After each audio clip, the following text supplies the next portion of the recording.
Here's a pretty wild story about when we went gator hunting down in Louisiana. I had a buddy that lived down there, and so I'd go every once in a while. And we went out on this little aluminum boat, and we went down this long little creek down the bayou to get to this place. And once it opened up, I mean, it's a big body of water, and there were gators everywhere. I'd never seen so many gators in one spot in my entire life. I mean, it was crazy how many they were. So it was pretty easy to get one because there was one about 20 feet from the boat, and my buddy, he pops him, and this sucker goes down. Well, you don't want him to go down because then you'll lose one. So we speed over there real quick to where he was at, and I'm thinking we're going to try to snag him or hook him or something. This crazy dude just jumps out of the boat, and he's hanging onto the side of the boat, and he's dang near up to his neck in this gator-infested water, and he's feeling around for this gator with his feet. And I'm thinking, this is freaking crazy. And he finally's like, I think I got him. And he kind of grabbed him with his feet and picked him up a little bit where he could reach down with his hand. I think he might have went all the way under at one time. He pulls this gator up and gets his snout out above water. Well, I'm still in the boat. I grab his snout and I pull him up over. He's about a 6 footer or so.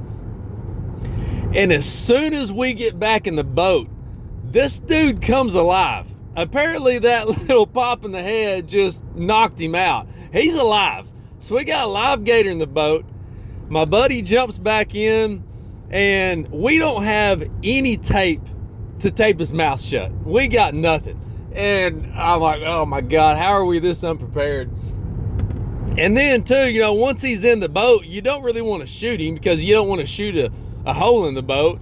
And then, I don't really want to hold it up and let him shoot him because he's so heavy. I got to hold him pretty close to my body. So pretty much the only good option is just hold this, either throw him back, which we didn't want to do, or hold this dude until we get all the way back to the truck. So that's the decision we made. So I got my hands holding this dude's snout shut, and we got to go all the way back up this tiny creek. I mean, it's quite a ways. We were a long ways from the truck. So by the time we got there, I'm squeezing with everything I got, and my hands are cramping, my knuckles are turned white. I'm just thinking, don't let go of this dude, because he was pissed. And then too, he was trying to flop around a little bit. It wasn't a good situation. I mean, it all worked out. We finally got back on shore and we got him, but God, I couldn't believe he jumped in the water and stayed in there for a little too long. I kept thinking, man, any minute, something's going to grab a hold of him. He's going down.